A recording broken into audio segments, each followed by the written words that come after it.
वृंदावन गमन आदि की लीला को श्रवण करते हुए हम लोगों ने दिव्य गोवर्धन पूजन किया, जिसमें इंद्र ने कोप किया और 7 वर्ष की कन्हैया 7 दिन और 7 रात तक 7 कोस के गोवर्धन को अपने वाम हाथ के कनिष्ठ का अंगुली पर उठाए रहे। वैसे तो गोवर्धन लीला को आप लोग सुनते ही रहते हैं। गोवर्धन लीला का तात्विक अर्थ क्या है, थोड़ा सा इसको समझते हुए चलें। गोवर्धन शब्द का अर्थ है गो मतलब इंद्रियां।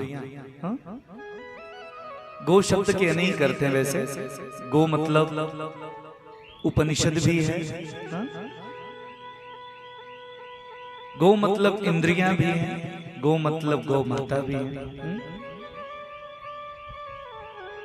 तो यहां पर जो अर्थ है, गो शब्द का अर्थ है इंद्रियां, वर्धन शब्द का अर्थ है जो चलायमान हो, जो चलाता हो, जो जिसके माध्यम से इंद्रियां काम करती हैं।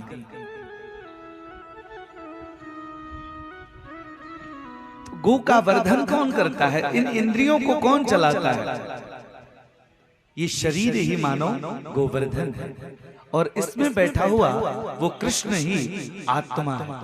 जैसे गोवर्धन पर्वत को कन्हैया ने उठाया, ठीक वैसे ही इस शरीर रूपी गोवर्धन पर्वत को भी इस आत्मा रूपी कृष्ण के माध्यम से ही ये शरीर रूपी गोवर्धन चल रहा है। जिस दिन ये आत्मा रूपी कृष्ण इस शरीर रूपी गोवर्धन में नहीं रहेगा, एक क्षण भी ये शरीर रूपी गोवर्धन चल नहीं सकता।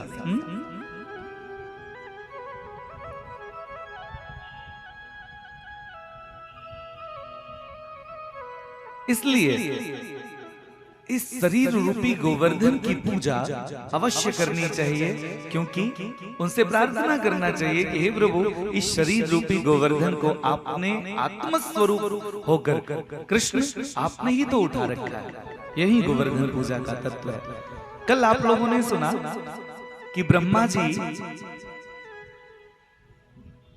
बछड़ों को चुरा ले जाते हैं ब्रह्मलोक, और जब भगवान बछड़ों को खोजने जाते हैं तो पीछे ग्वाल बालों को भी चुरा ले जाते हैं भगवान ब्रह्मा जी।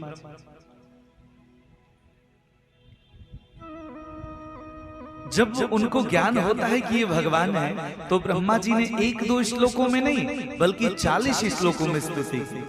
नो मेट्यते भ्रवपुषे तडिदंबराय गुंजावतंस परिपिक्षल सन्मुखाय वन्यस्त्रजे कवलवेत्र विषाड वेणु लक्ष्मस्त्रिये मृदुपते पशुपांगजाय। कितने श्लोकों में स्तुति किया ब्रह्मा जी ने? 40 श्लोकों में। और अभी देखिए इंद्र ने क्या किया।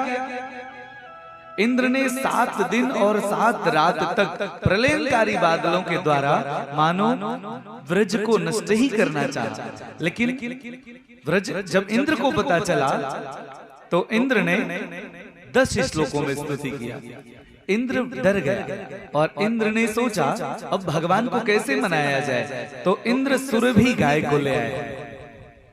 किसी अधिकारी, अगर कोई अधिकारी आपसे रूठ जाए तो अगर उसकी पसंदीदा वस्तु उसके सामने आ जाए, उसको लेकर आप जाओ उपहार में, तो उसकी गुस्सा थोड़ी सी शांत हो जाएगा, है ना? ठीक उसी प्रकार इंद्र ने भी भगवान की पूज्य गोमाता सुरभि को लेकर गए इंद्र जी, और इंद्र को सुरभि मैया को गौ माता को देखते हुए भगवान प्रसन्न हो गए। 10 श्लोकों में स्तुति किया और यहीं पर सुरभि जी ने अभिषेक किया है गोविंद का, और इनका नाम यहीं पर पड़ा है गोविंद। भगवान प्रसन्न हो गए।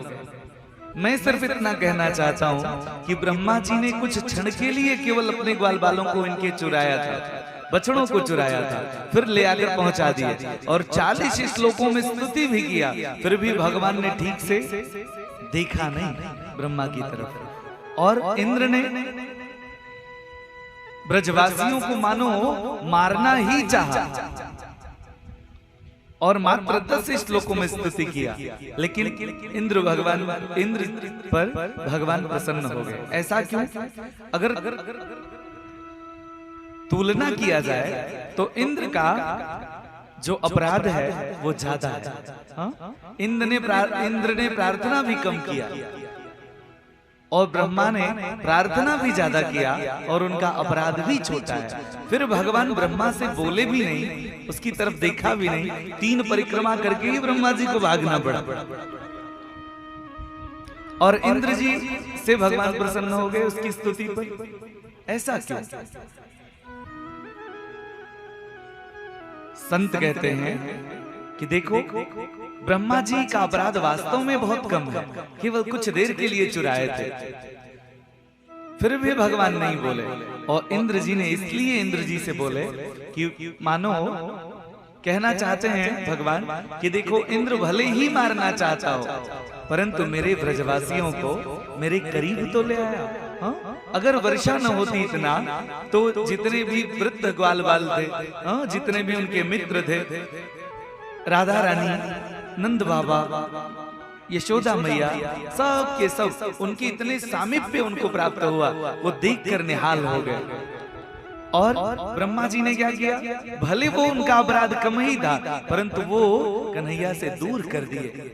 इसलिए मानो भगवान ये कहना चाहते हैं कि भैया, जो ब्रजवासियों को मेरे करीब करता है उस पर मैं प्रसन्न हो जाता हूँ, और चाहे जाने अनजाने में ही सही, जो ब्रजवासियों को, मेरे ग्वाल बाल को, मेरे गौ माता को मुझसे दूर करता है उस पर मैं कभी प्रसन्न नहीं होता।